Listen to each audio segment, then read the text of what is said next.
Habib ati diamond dabal diamond sigalee ati jechuuni ilaal. Guma. Galatoomii obboleessa Narratti farsin guma. Obboleettii kooti. Maammi ati miira keessaa beekaa inaariin kaati waan amma my sister. Sodaa bakka fayyeera yoo amma namni kana nama jabeessuu qaba namni kana mooraalii nama barbaadaa argadheera bakka. Asumatti biqiltuu argitee la anduruma ilaali gurmuu koo gara bitaa kana natti ulfaataa ture. Namni kun haga dhumaatti siin ta'u waan jedhu keessaan sitti maan turellee keessan jedha bakkee dhumaan jechuudha. Ada manaa koo kiiloo biratti yaadadhe guys. Yeroon keessaa immaan na jalatti hin barreessina please immaan wanta bulchaa. Ani kosii minjira kobarii brother. Brother isa jalaati moo anaan obboleessa naan jedhe malee afaan Ingiliffaatiin na waamne dhalattiina. Situ biyya Awurooppaa jireedhe tanistu biyya jaraa jireedhe. Kan Ingiliffichaan beeku amma brother'ichatti naan jettu kanattumatti na gurra na murtee naga'u rakkoon jiru. Ishee obboleessa koo. Ishee akkasitti natti tola laasii galee wallaahi ati barnaa jiraadhu amtuun sin argine. Booniyyee amma maammee jechuun ilaa maammee jechuun sabboonaa ilma sabaa qaalii Oromoon jaallattu garuu rakkoon jiru. Obboleettii kan koo qaalii sii galee namni hundinuu laal qeerroon hundinuu laal yeroo jasii keessa laalte yaa Rabbi kan koo godhe yaa Rabbi intala akkasii bultii koo keessa fide waan akkasii jettee duuka gaggabdu jechuudha.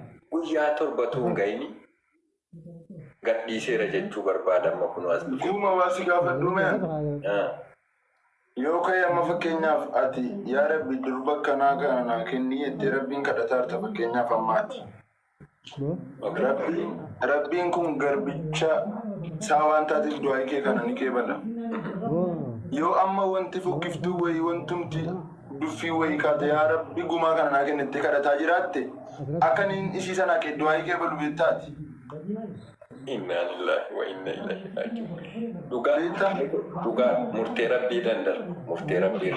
Wanta jira hunda kadhachuu qabdu yaa Rabbi du'aa namaa natti hin keebalinii dabala. Nama amma fakkeenyaaf yaa Rabbi gumaa naa kennedhee du'aa kadhataa jira. Nama immoo fakkeenyaaf yaa Rabbi maammeen naa kennedhee kadhataa jira. Yeroo hunda wanta du'aa kadhadhu yaa Rabbi du'aa namni dudduubbeedhaan natti kadhatu natti hin keebalin jedha. Maaliif utuu nama biraa jaalladhu yooma du'aa keebalame oolatti.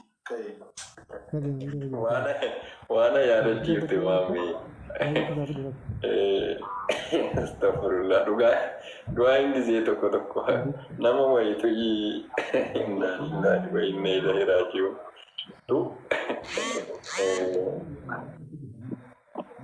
Egaa Rabbiin kan dheeressee uumus qaba, kan gabaabsee uumus qaba. Kan furdisuus qaba.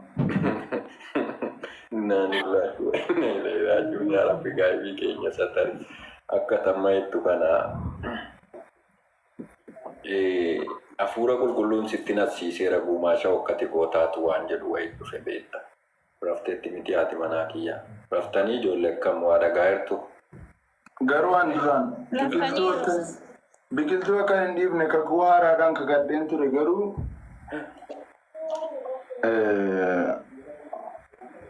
waan baay'eetu Jirii qorataa ammallee qorataan maal ta'e silaansaa qorataa dhiisaa amma qorataan qaata harka keessaa fudhate maammeenis harka keessaa fudhatee kakadheera kakuu qofaa dhiiseen kakuu haaraadhaan kakadhee keessaa bahee jalaa jira amma Maammee koo maaliif na dhageessaa?